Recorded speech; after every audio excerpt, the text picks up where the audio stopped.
Bismillahirrahmanirrahim. Assalamualaikum warahmatullahi wabarakatuh. Halo teman-teman semua. Semoga selalu dalam keadaan sehat walafiat. Baik, kali ini kita akan membahas materi pertemuan ke-6 yaitu rasio likuiditas. Di materi rasio likuiditas ini ada beberapa sub materi yang akan kita bahas.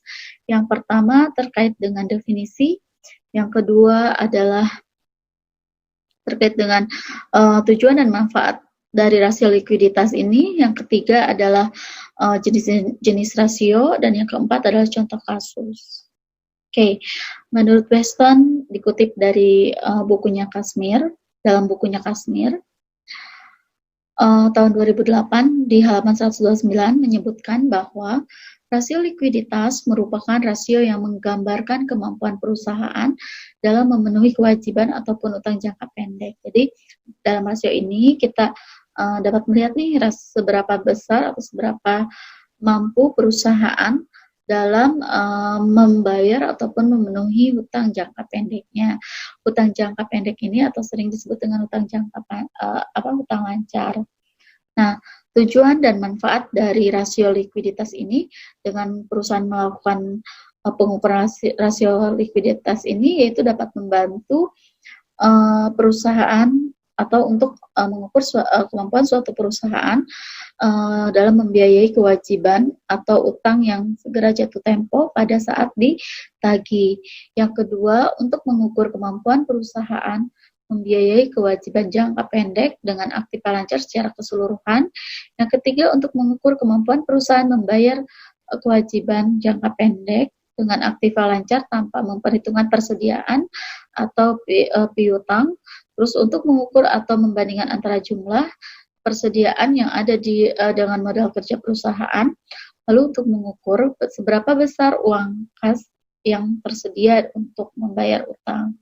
Nah, jenis rasio likuiditas ini ada 4, current rasio atau rasio lancar, terus rasio cepat atau quick rasio, terus rasio kas atau cash rasio, dan rasio perputaran kas atau cash turnover.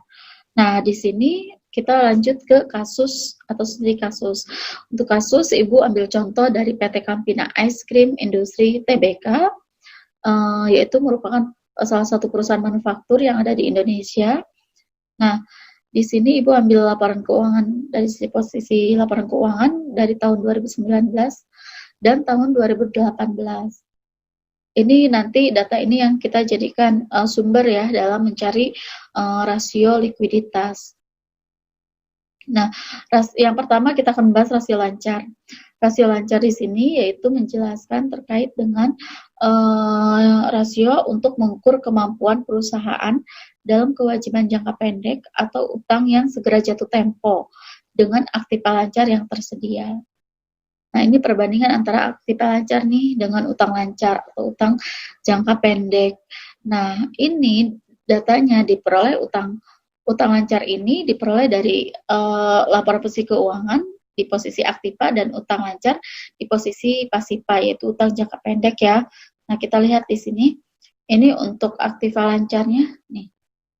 Jumlah aset lancar tahun 2019 723, sekian dan tahun 2018 664, sekian. Nah, ini adalah utang jangka pendeknya. Jika kalian bisa lihat nih jumlah liabilities jangka pendek itu ada 57, sekian dan 61, sekian. Nah, kita bisa lihat nih di hasil perhitungannya ya.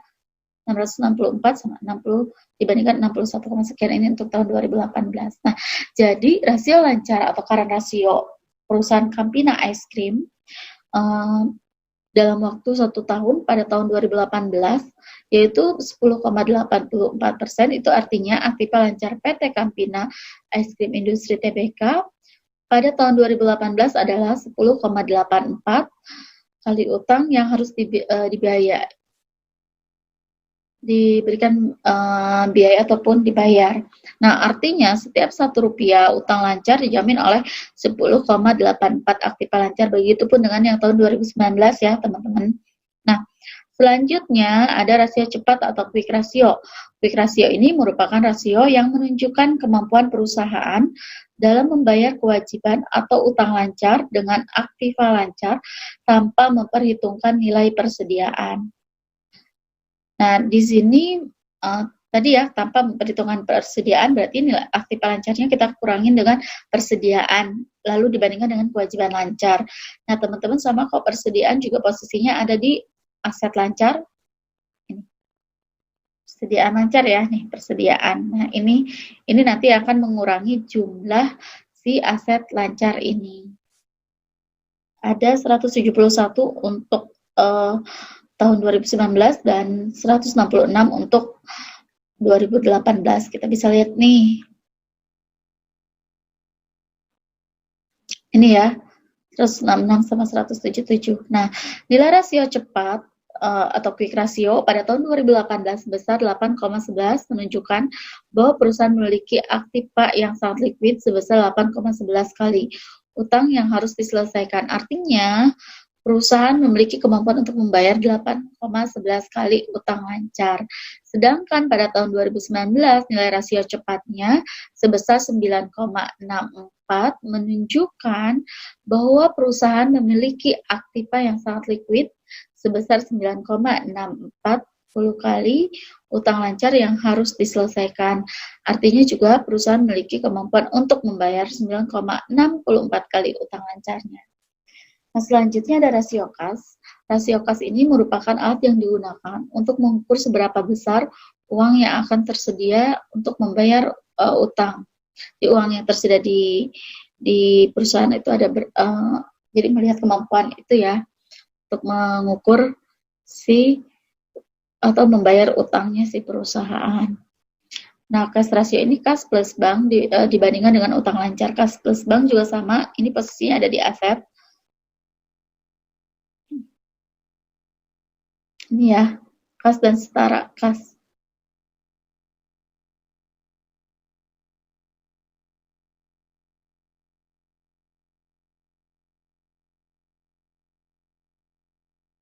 Ini hasilnya 281 berbanding 61.